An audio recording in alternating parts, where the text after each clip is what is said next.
Tugas mereka adalah menggali lubang. Mereka telah menggali banyak tetapi belum berhenti. Karena ketika mereka menggali sesuatu, mereka mendapat hadiah. Stanley sangat beruntung. Dia menggali barang bagus, tapi ditemukan oleh Rex. Sekarang miliknya. Karena Rex adalah bos tertua di sini, Stanley tidak setuju, tapi dia juga tidak berani menunjukkannya. Rex memberikannya kepada sipir. Dia segera melapor ke sipir. Louise sepertinya memikirkan sesuatu. Bawa Rex kembali ke markas dan siapkan makanan yang lezat. Louise bersiap untuk curhat pada Rex. Dia mengatakan kepada semua orang untuk mengambil itu sebagai asal dan menggali di keempat sisinya. Hasilnya tidak berguna. Louise sangat tidak berdaya. Tidak ada apa-apa di bawah tanah.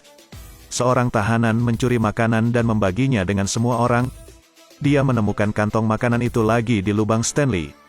Lalu dia membawa Stanley ke Louise. Dia pikir seseorang telah menggali sesuatu. Akibatnya, bawahan datang untuk mencela.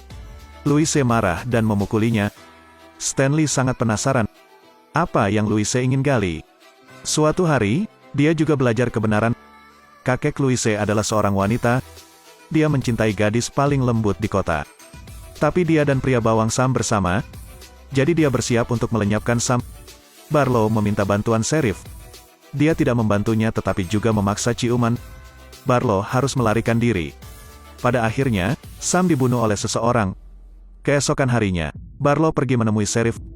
Barlow menembaknya mati. Barlow meninggalkan ciuman merah dan pergi. Sejak itu, Barlow telah berubah. Dia berkelahi dan membunuh orang.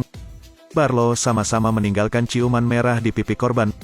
Mereka memanggilnya bandit lipstik merah. Tapi kejutan. Hari itu, Barlow jatuh ke tangan Charles. Dia meminta untuk menyerahkan harta itu, tetapi Barlow mengatakan dia menguburnya di gurun. Barlow menyuruhnya menggali, lalu dia bunuh diri di sini. Setiap hari, Charles dan cucunya bekerja bersama, sampai sang cucu menjadi kepala sipir. Dia menggunakan tahanan untuk menggali lubang. Stanley tahu mungkin ada harta karun di lubangnya. Jadi, dia dan Hector juga menggali. Hari itu, Elia membuli Stanley lagi. Sipir hanya berdiri dan menonton. Awalnya, Stanley bukan tandingannya. Hector melompat dan memeluk lehernya. Sipir menghentikannya. Di depan Louise, dia malah menyalahkan Hector. Dia menggunakan sekop untuk menjatuhkan lawannya. Kemudian Hector kabur. Tapi Louise sama sekali tidak khawatir. Karena satu-satunya sumber air berada di bawah kendalinya. Penjara tidak memiliki jaring pengaman, tetapi tidak ada yang berani melarikan diri. Karena di mana-mana adalah gurun, tidak ada air dalam jarak 500 mil. Selanjutnya ada kadal dan ular berbisa. Tidak ada yang selamat 3 hari di luar. Tapi ada juga orang yang tidak percaya. Dia mengemudikan truk air dan melarikan diri. Sipir dengan cepat mengejar. Tapi langsung jatuh ke lubang.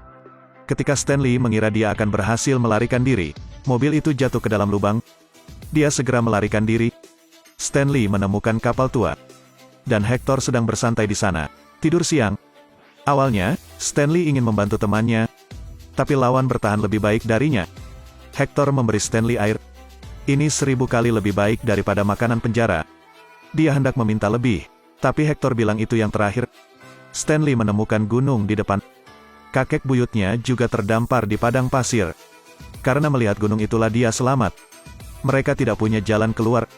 Mereka mendaki gunung itu. Tapi terlalu bergelombang. Stanley hampir kehilangan nyawanya. Hector menariknya dengan sekop. Tapi dia juga terluka. Akhirnya pingsan sementara.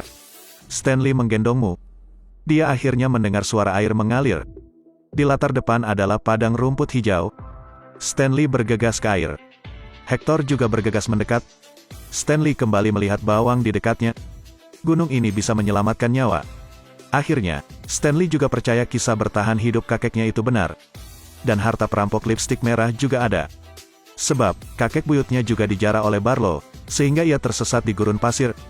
Benda yang digali Stanley di masa lalu, diukir dengan 2 kata kebon, adalah inisial nama bandit wanita itu. Jadi mereka kembali ke penjara. Mereka akan menggali harta karun dari lubang Stanley. Saat mereka menggali, Stanley sepertinya telah menggali sesuatu. Itu adalah kotak kayu tua yang sudah usang. Keduanya sangat bersemangat. Di dalamnya ada harta karun. Seberkas cahaya menyinari mereka. Louise hendak merampok peti itu. Tapi sekelompok kadal beracun muncul. Louise buru-buru mundur. Stanley dan Hector bahkan tidak berani bergerak. Karena ini sangat beracun. Jika digigit, ia tidak akan hidup lebih dari 3 detik. Sipir dan bawahannya menunggu. Mereka ingin kalian berdua mati. Tapi kadal itu terlalu lambat. Pada titik ini, pengacara Stanley muncul. Ternyata, dia tidak bersalah dan dibebaskan. Tapi Stanley dalam bahaya. Louise memfitnah Stanley sebagai pencuri peti harta karun leluhurnya itu. Stanley sangat kesal. Dia berdebat dengan Louise. Pada titik ini, Hector mengangkat kotak itu. Di atas adalah nama kakek buyut Stanley. Sipir menolak untuk menyerah. Tapi dia dihentikan oleh pengacara. Sekarang, Sheriff muncul. Para penjaga yang disewa Louise semuanya buronan. Dia menangkap orang-orang itu. Stanley pulang dan membuka kotak itu. Di dalamnya ada harta karun yang telah dicuri Barlow. Ini adalah kompensasi untuk kakek buyutnya Stanley. Stanley membagi setengah menjadi Hector. Dia membantu temannya menemukan keluarga. Sejak saat itu, mereka hidup bahagia dan bahagia.